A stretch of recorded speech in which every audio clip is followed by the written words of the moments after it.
I've got a kneaded eraser, which is like a kind of piece of putty almost, and it's great for just lightening up lines. So I'm just going to go over my guidelines on the side, get rid of those.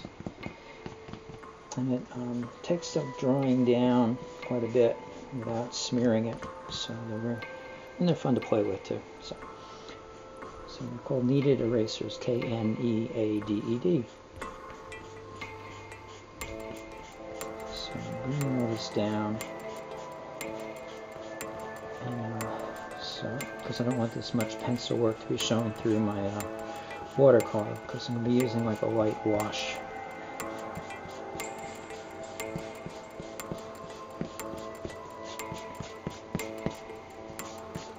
So when I actually work with the brush, I'll be drawing with the brush.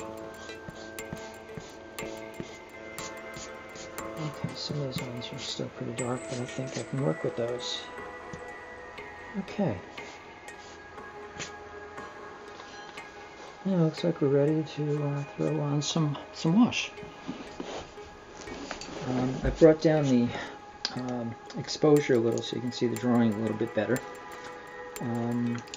And it's really important when you're working with watercolors to invest in good quality brushes. Brushes are so important when you're using watercolor. So don't get cheap brushes. That's one thing that's really important. The other is to make sure you have plenty of fresh water. I've got two of these little containers here. And make sure that the water is clean, because otherwise your colors will get muddy. So, and sometimes muddiness is not too bad.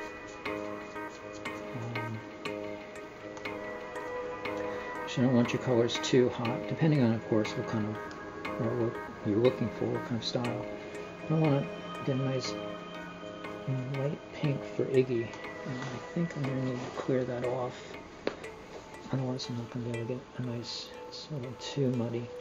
And for a pink, you're not going to want this other kind of muddy color with it, because pink's going to be very light. And light bunny is actually a light blue too, so both of these I'm going to have probably a lot of water mixed in. So I want to have enough kind of pigment that I can, with water, that I can kind of cover the whole surface of the character that I'm working on. Alright, I think that might work well. Okay. And I'm just going to kind of go over where I want it to be. I think it's going to look well. I like this paper. It's got a nice tooth to it that allows the paint to settle into the crevices and flow nicely. So I'm not just tracing lines now, I'm actually redrawing, and I'm focusing on shapes right now. So that is the Iggy shape. So now I can just bring this elbow here in and let that leg flow from there. And I'm going to work fairly fast because I don't want the paint to dry. Because if the paint dries, then I'll have these little lines between where the old paint was wet or dry, and the new paint, the wet paint, comes in. So if I keep working with it, I can kind of keep that wetness going and get the kind of shapes and colors I want. Okay. So let's do his ears. Okay.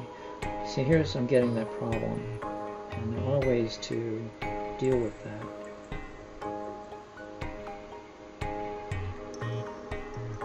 Which is then to go over the color. The problem is that you don't want to go over it too many times because your dark colors will get darker each time. But you can kind of rework the wetness. Watercolor is a tricky medium. You need to work quickly and decisively. There's no room for fooling around and saying, "Oh, let me try this," or, you know. It's not like oils where you can go over it as many times as you want. Okay, so that's a nice shape for Iggy's body. And I think what I'm going to do is take a tissue and lift out some of that color so it's not as bright. And I'll use it to get some, try and get some light and dark into the shapes. I want to make sure that I'm not dropping paint down on the white of the paper. I'm just using like a sponge.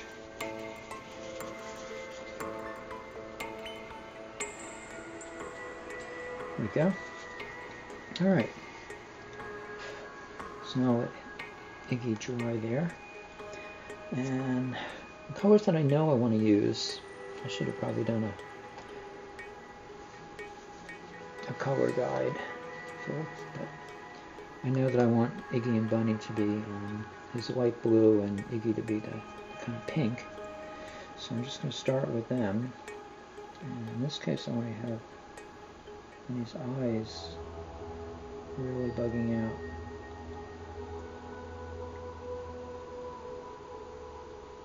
And it's got a fairly large, fairly round head.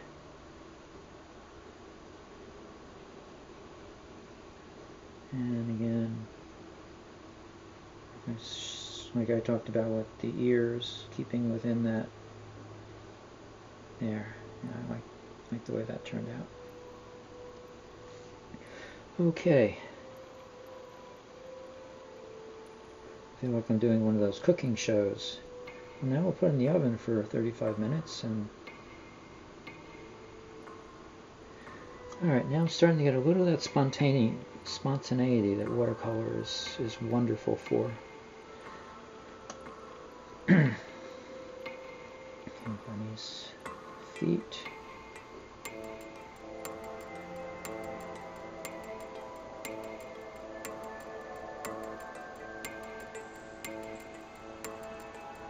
Alright. Get his nose there a little bit. Okay. I'm going to wash out the brush as well. And what I think I will do is try just a little just play with the colors that I want to use. So I know Bunny is this light blue. I'm just going to be reading a book in that chair. And I know Iggy, oops,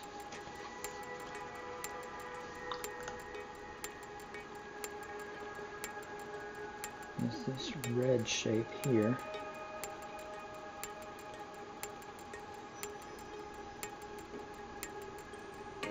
After a while you really learn to be able to draw with a brush. It's actually pretty fun in itself. So now I want to figure out, I've got 3 fireballs, the beanbag chair that Iggy has, and the ball that beanbag chair Bunny has, and the ball that Iggy is on. So let me just indicate those very loosely and lightly. Okay, and then I'll start figuring out what kind of color scheme I want. Right now it's already suggesting maybe to go with purples. And this blue and red make purple, so then we're using the kind of purple side of the color wheel. The blue and the red. So we're going to triad color scheme there. And then maybe the opposite of that would be the yellow-orange, which might be great for the fire.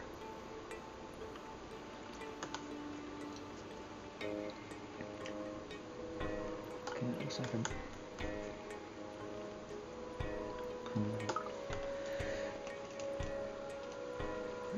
kind of a red-orange here.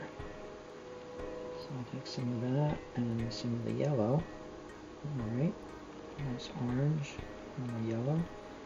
And if these are yellow and fire,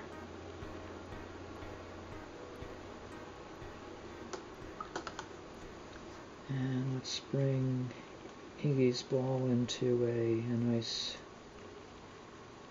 deep purple. And that